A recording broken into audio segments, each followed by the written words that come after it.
ആറ്റുകാൽ ക്ഷേത്രത്തിലെ ഉത്സവ ആഘോഷങ്ങളുടെ ഭാഗമായി പ്രത്യേകത നിറഞ്ഞ സംഗീത സദസ്സ് ഒരുങ്ങി. ക്ഷേത്രാങ്കണത്തിൽ ADGP S ശ്രീജിത്ത് കച്ചേരി അവതരിപ്പിച്ചു. നിരവധി പ്രമുഖരും കാഴ്ചക്കാരും നിറഞ്ഞ വേദിയിലാണ് പരിപാടി നടന്നത്.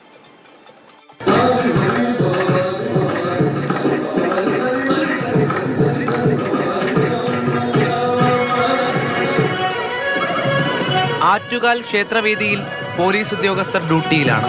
ഡ്യൂട്ടിക്കിടയിലും അവർ വേദിയിലേക്ക് കാതോർക്കുന്നുണ്ട്. കാരണം വേദിയിലെ കലാകാരൻ അവരുടെ സ്വന്തം ADGP ആണ്.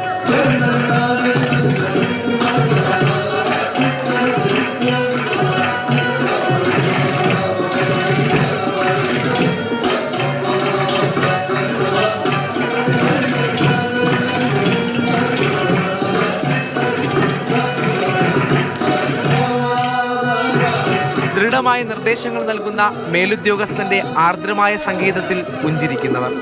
രാഗവിസ്താരങ്ങളിൽ ഓമനക്കുട്ടി ടീച്ചർ ലയിച്ചിരുന്നു. സംഗീതത്തിനൊടുവിൽ അത്ഭുതമെന്ന വാക്കു പറഞ്ഞ് ടീച്ചറും. ഒരു കീർത്തനം തന്നെ 50 പ്രാവശ്യം പഠിച്ചു കഴിഞ്ഞ് 50 പ്രാവശ്യം പാടിയെങ്കിൽ അത് നമ്മുടെ സ്വായത്തമാകും, സ്വന്തമാകുന്നത്. ഇതൊക്കെ എപ്പോൾ പഠിക്കുന്നു, എങ്ങനെ പഠിക്കുന്നു, ഒരു അതിശയ പുരുഷനാണ്. പുതിയ പദ്ധതികളിലൂടെ സംഗീതം തുടരുമെന്ന് ADGPയുടെ ഉറപ്പ്. കർണാടക സംഗീതം സാമാന്യ ജനങ്ങൾക്ക് ആസ്വദിക്കാൻ പറ്റുന്ന രീതിയിൽ സിനിമാ ഗാനങ്ങളിലൂടെ അവതരിപ്പിക്കാനായിട്ടുള്ള ഒരു പദ്ധതി ടീച്ചർ ആവിഷ്കരിച്ചിട്ടുണ്ട്. അതിൽ എന്നെ ഒരു മകനെ പോലെ കൂടെ കൂട്ടിയിട്ടുണ്ട്. സംഗീത സാന്ദ്രമായ ചുറ്റുപാടുണ്ടാകണമെന്ന് ആഗ്രഹിക്കുന്ന കലാകാരനായ ഉദ്യോഗസ്ഥൻ വേദി വിട്ട് പുറത്തിറങ്ങി. ജോലി അല്ലാതെ ഉള്ളൊരു ജീവിതം എപ്പോഴും ഉണ്ടാവണമെന്ന് വിശ്വസിക്കുന്ന ഒരാളാണ് ഞാൻ. സ്ഥാനവും മാനങ്ങളും ഒന്നും അല്ല ജീവിതത്തിൽ ശാശ്വതമായിട്ടുള്ളത്. സംഗീതം മനസ്സിലുണ്ടെങ്കിൽ ആ ജീവിതത്തിലും പകർത്താൻ സാധിക്കും. ആ ഒരു ആർദ്രത ജീവിതത്തിൽ പകർന്നു കിട്ടുമെന്ന് വിശ്വസിക്കുന്ന ഒരാളാണ് ഞാൻ. അങ്ങനെ എനിക്കുണ്ടെന്നാണ് ഞാൻ കരുതുന്നത്. അപ്പോൾ അത് തുറന്നു കൊണ്ടുപോയാൽ വലിയൊരു ഭാഗ്യമായിട്ട് നല്ലൊരു മനുഷ്യനായി തീരാൻ പറ്റുമെന്നാണ് ഞാൻ വിശ്വസിക്കുന്നത്. തിരക്കിട്ട അഭിനന്ദന പ്രവാഹം.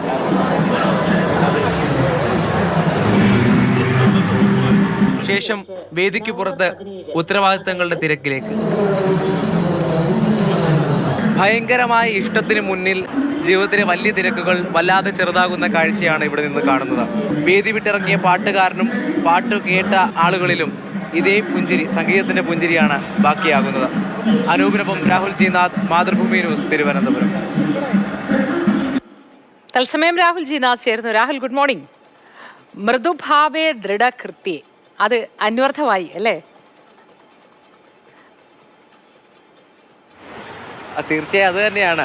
ഈ എല്ലാ മനുഷ്യർക്കും പല ഭാവതലങ്ങളും ഉണ്ട് എന്നുള്ളത് സത്യമാണ്. ഞാനിവിടെ ശ്രദ്ധിച്ചത്, നമ്മളോടൊക്കെ എന്തെങ്കിലും ആരെങ്കിലും ചോദിക്കുമ്പം ഇപ്പോൾ എന്താണ് ആ ഒരു ഇഷ്ടപ്പെട്ട കാര്യം ചെയ്യാത്തത്, ഒരു സമയമില്ല, മുഴുവൻ ജോലി തിരക്കാണ് എന്നൊക്കെ പറയുന്ന ഒരു രീതിയിലേക്ക് ഒരുപക്ഷെ നമ്മുടെ മടിയൊക്കെ കൊണ്ടാകുമെന്ന് ഇങ്ങനെ പല മനുഷ്യരും തെളിയിച്ചുകൊണ്ടിരിക്കുകയാണ്. കാരണം ജോലിയിൽ ഇപ്പോൾ തിരക്കുണ്ടെങ്കിൽ പോലും അതിനിടയ്ക്ക് സമയം കണ്ടെത്താൻ കഴിയും. കാരണം നമുക്ക് ജീവിതത്തിൽ ഇങ്ങനെ നീണ്ടു കിടക്കുന്ന ജീവിതത്തിൽ അതിനൊക്കെ സമയം കണ്ടെത്താൻ കഴിഞ്ഞില്ലെങ്കിൽ പിന്നെ എന്തിനാണ് സമയം കണ്ടെത്തുക എന്ന വലിയ ചോദ്യമാണ് ആ വേദിയിൽ നിന്ന് എനിക്ക് ലഭിച്ചത്. കാരണം പിന്നീട് കണ്ട കാഴ്ച എന്ന് പറഞ്ഞാൽ ഒപ്പമുള്ള ഉദ്യോഗസ്ഥർ, അതിൽ പല കലാകാരന്മാരുണ്ട്, പല മേഖലയിൽ ഈ ജോലിയുമായി ബന്ധപ്പെട്ടല്ല പല മേഖലയിൽ പ്രവർത്തിക്കുന്നവരുണ്ട്. അപ്പോൾ അവർക്കൊക്കെ വലിയ സന്തോഷം, ആ പുഞ്ചിരി നമുക്ക് ഒരു പരിധിവരെ പകർത്താൻ കഴിഞ്ഞിട്ടുണ്ട്.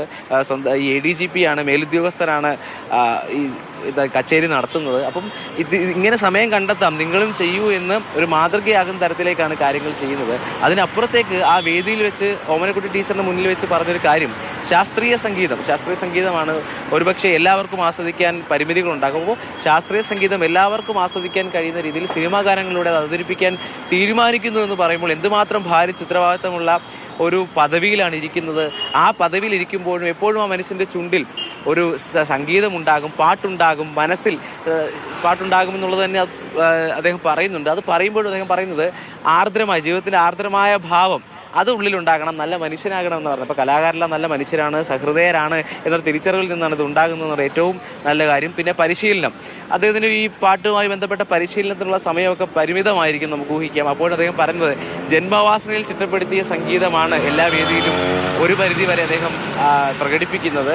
അത് ഈ പറയുന്ന ശാസ്ത്രീയ സംഗീത നിയമങ്ങളുമായി ബന്ധപ്പെട്ട് ഒരു വിട്ടുവീഴ്ചയ്ക്കും അദ്ദേഹം തയ്യാറാകുന്നില്ല എന്നും പറയുന്നുണ്ട്. എന്തായാലും ഇതൊരു വലിയ മാതൃകയാണ്, മനോഹരമായ കാഴ്ചയാണ്. കാരണം ആ സംഗീതവേദിയിൽ നിന്ന് ഇറങ്ങിപ്പോകുമ്പോഴും ജോലിയിൽ തുടരുമ്പോഴും നല്ല മനുഷ്യനാകണം, നല്ല കലാകാരനാകണം എന്ന് പറഞ്ഞ് പഠിപ്പിക്കുന്ന ആളാണ് ശ്രീജിത്ത് ADGP എന്ന് നമുക്ക് മനസ്സിലാക്കാം. ഇത് രാഹുലിനും ബാധകമാണ് കേട്ടോ. ഒരുപാട് കലകൾ ഉള്ളിൽ ഒളിപ്പിച്ച് കൊണ്ടു നടക്കുന്ന ഒരാളാണ്. സമയക്കുറവ് എന്ന് പറഞ്ഞ് മാറ്റിവെക്കേണ്ട.